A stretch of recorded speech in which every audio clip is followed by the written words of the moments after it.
दोस्तों, अगर मैं आप लोगों से कहूं कि एक दौर ऐसा भी था कि जब हमारी दुनिया में यहूदी कौम ने न सिर्फ गाय को पवित्र यानी कि मुकद्दस माना था, बल्कि ये लोग उसकी पूजा भी किया करते थे, तो ज़रा सोचिए आपको कैसा महसूस होगा। यकीनी तौर पर आप लोग हैरान हो जाएंगे, क्योंकि आज के दौर में तो यहूदी रिलीजन में सिर्फ और सिर्फ एक ही गॉड के कॉन्सेप्ट पर यकीन रखा जाता है। इसके अलावा गाय को भी उनके यहाँ पर पवित्र नहीं माना जाता है, बल्कि दूसरे जानवरों की तरह ही एक नॉर्मल जानवर कंसीडर किया जाता है। वो लोग दूसरी चीज़ों की तरह इसका मीट भी खा लेते हैं। इवन उनके यहाँ पर जो कुर्बानियाँ होती आई हैं या हो रही हैं, वो भी गाय की ही होती हैं। और आजकल तो वैसे भी पूरी दुनिया में वो 5 लाल गाय की कुर्बानी वाली खबर गर्दिश कर रही है, जिससे आप लोग ऑलरेडी बाखबर ही होंगे। बात सिर्फ गाय को मुकद्दस मानने या फिर उसकी इबादत करने तक ही खत्म नहीं हो जाती है, बल्कि यहूदियों की इस कहानी में तो एक इंडियन यानी कि भारत का भी एंगल है। तो चलिए आज की इस वीडियो में यहूदियों से जुड़ी इस बड़ी ही अजीबोगरीब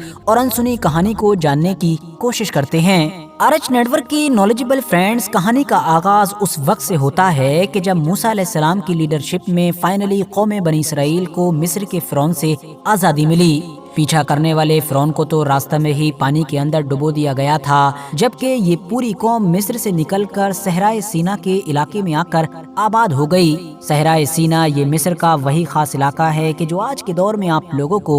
गाजा पट्टी और मिस्र के बीच में नजर आता है, और जिस इलाके में ही इजराइल एक लंबे वक्त से गाजा के फिलिस्तीनियों को धकेलने की कोशिश कर रहा है। इसी इलाके में आने के बाद ही खुदा की तरफ से अब इन लोगों के लिए जन्नत का खाना आने लगा, जिसको हम लोग मन्ना व सलवा के नाम से जानते हैं। पानी के लगभग 12 चश्मे जारी किए गए, और तो और इस रेगिस्तानी इलाके में इन लोगों पर साया करने के लिए बादलों को भी काम पर लगा दिया गया। मगर इन तमाम चीजों के बावजूद भी हर गुजरते दिन के साथ अब इन लोगों की मूसा अलैहिस्सलाम से डिमांड बढ़ती ही चली गई। दूसरी तरफ मूसा अलैहिस्सलाम को वही के जरिए से खुदा का हुक्म हुआ कि उनको कोहे तूर पर जाना है।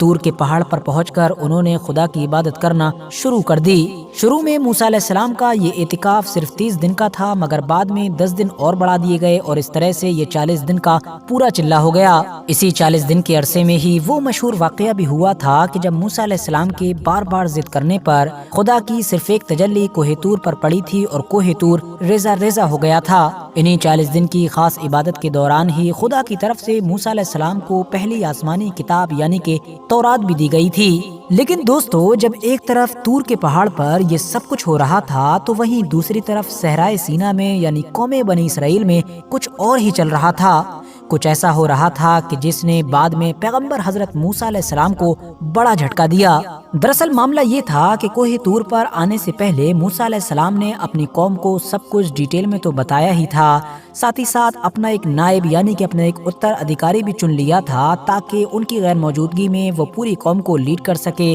और पूरी कौम को सही रास्ता दिखा सके। और वो नायब कोई और नहीं बल्कि पैगंबर हजरत मूसा अलैहिस्सलाम के भाई हजरत हारून अलैहिस्सलाम थे। अब हुआ ये कि 30 दिन में कोहे तूर से वापस आ जाने का वादा करने वाले हजरत मूसा अलैहिस्सलाम जब 30 दिन के बाद भी वापस नहीं आए, क्योंकि मैंने जैसा कि आपको पहले ही बताया कि उनके 30 दिन बाद में 40 दिन में बदल दिए गए थे, तो अब यहाँ पर सहराए सीना में जो कौमे बनी इसराइल थी उसका सब्र टूटने लगा। उन लोगों ने मूसा अलैहिस्सलाम के बारे में तरह तरह की बातें करना भी शुरू कर दी। ऐसे ही माहौल में उन्हीं के बीच मौजूद एक इंसान ने फायदा उठाया कि जिसका नाम बताया जाता है सामरी। सामरी ने लोगों को इकट्ठा करके कहा कि अगर तुम लोग मुझको वो सोना दो कि जो तुमको मिस्री लोगों से मिला था और तुम उनको वापस नहीं कर सके थे, तो क्यों ना मैं तुम लोगों को एक फायदे की चीज बताऊं। एक एक करके सारे लोगों ने उसको वो सारा सोना दे दिया और उसने वो सोना इकट्ठा करके आग में डाल दिया। भट्टी में जलकर जब वो सोना पूरी तरीके से पिघल गया, तो उसने पिघले हुए सोने की मदद से एक बछड़ा तैयार किया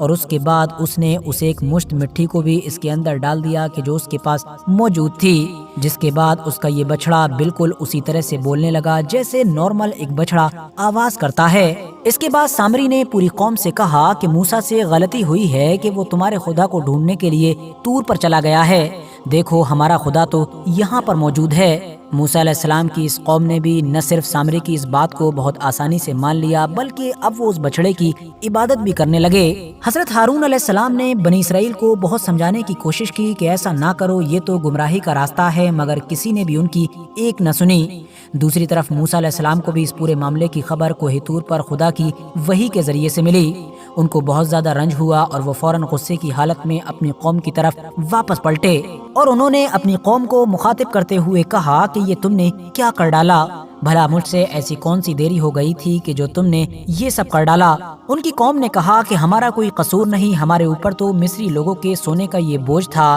جس کا فائدہ اٹھا کر سامری نے ہم کو گمراہ کیا۔ اس کے بعد حضرت موسیٰ علیہ السلام اپنے بھائی حضرت ہارون کے پاس آئے اور ان کی گردن پکڑ لی، جس پر ہارون علیہ السلام نے کہا کہ میری کوئی غلطی نہیں ہے، میں نے تو ان لوگوں کو ہر طرح سے سمجھانے کی کوشش کی تھی، ان لوگوں نے مجھ کو کمزور پا کر میرے قتل کا ارادہ کر لیا تھا۔ پیارے بھائی، تو میرے سر کے بال نہ نوچ اور نہ ہی داڑھی پر ہاتھ چلا اور اس طرح سے نہ ہی دوسرے لوگوں کو ہنسنے کا موقع دے۔ اس کے بعد حضرت موسیٰ علیہ السلام فائنلی سامری کی طرف پہنچے اور اس سے پوچھا کیا یہ سب کچھ تو نے کیا ہے؟ اس پر سامری نے جواب دیا کہ میں نے وہ بات دیکھی کہ جو ان میں سے کسی نے بھی نہیں دیکھی تھی۔ میں نے دیکھا کہ جس وقت فرعون کو پانی میں ڈبو کر غرق کیا جا رہا تھا اس وقت خدا کے فرشتے حضرت جبرائیل علیہ السلام فرعونیوں اور بنی اسرائیل کے بیچ میں موجود تھے۔ جہاں پر بھی ان کے گھوڑے کا پاؤں پڑا کرتا تھا، یعنی ان کے گھوڑے کے پیر کی جو مٹی تھی اس میں اثر حیات یعنی کہ زندگی پڑ جاتی تھی اور خاک زمین بھی فوراً ہری بھری ہو جاتی تھی۔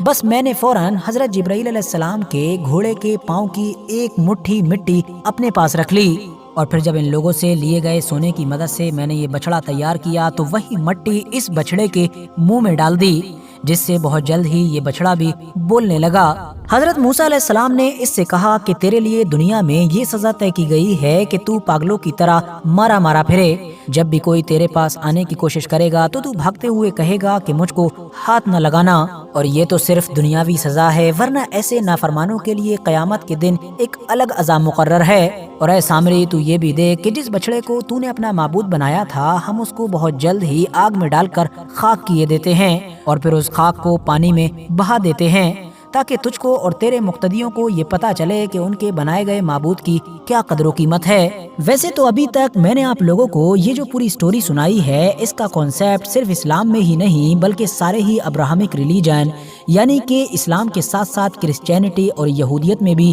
پایا جاتا ہے۔ یہ واقعات تھوڑے ڈیفرنسز کے ساتھ بائبل اور قرآن دونوں میں ہی موجود ہے، مگر یہاں پر جو سب سے بڑا سوال کھڑا ہوتا ہے وہ یہ ہے کہ آخر یہ سامری کون تھا؟ تو اس کے بارے میں بھی اتہاس پر مضبوط پکڑ رکھنے والے لوگوں کے بیچ الگ الگ رائے پائی جاتی ہے۔ کچھ روایتوں کے مطابق اس کا اصلی نام موسیٰ ابن ظفر تھا جو ایجپٹ یعنی کہ مصر کا ہی رہنے والا تھا اور بچپن میں اس کو حضرت جبرائیل علیہ السلام نے اپنی انگلی سے دودھ پلایا تھا، جبکہ کچھ لوگوں کا یہ بھی ماننا ہے کہ شاید یہ سمیری قوم کا ہی ایک ممبر تھا جو حضرت عیسیٰ علیہ السلام سے لگ بھگ 3500 سال پہلے آج کے عراق کے علاقے میں آباد ہوا کرتی تھی، جبکہ کچھ ایکسپرٹ سامری کو اہل مصر یعنی کہ مصر کا خیال کرتے ہیں۔ ان کے مطابق یہ اس وقت قوم بنی اسرائیل میں مکس ہو گیا تھا کہ جب وہ لوگ فرعون سے بچ کر بڑی تیزی کے ساتھ مصر چھوڑ کر صحرائے سینا کی طرف آ رہے تھے۔ حضرت ابن عباس نے کہا ہے کہ سامری ایک ایسی قوم کا آدمی تھا جو گائے کی عبادت کیا کرتی تھی۔ یہ کسی طرح مصر پہنچ گیا اور بظاہر دین بنی اسرائیل میں داخل ہو گیا، مگر اس کے دل میں نفاق تھا۔ قرطبی کی تفسیر میں اس کو اہل ہند یعنی کہ ہندوستان کا رہنے والا بھی بتایا گیا ہے۔ فی الحال دوستو، آج کی اپنی اس ویڈیو کو یہاں پر ختم کرنے سے پہلے میں آپ لوگوں سے یہ ریکویسٹ بھی ضرور کرنا چاہوں گا کہ آپ لوگ میرا سیکنڈ چینل کہ جس پر مینلی میں نیوز وغیرہ کور کرتا ہوں اس کو بھی ضرور سبسکرائب کریں۔ ڈسکرپشن اور کامنٹس باکس میں لنک مل جائے گا، باقی یوٹیوب پر ساجد صہیب لکھ کر بھی سرچ کر سکتے ہیں۔ یہ ویڈیو بھی اگر انفارمیٹیو لگی ہو تو لائک کرنے کے ساتھ ساتھ دوستوں کے ساتھ ضرور شیئر کریں اور ایسے ہی ویڈیوز آگے بھی دیکھنے کے لیے اس چینل کو بھی ضرور سبسکرائب کرتے ہوئے ساتھ ہی میں بیل آئیکن کو بھی پریس کریں۔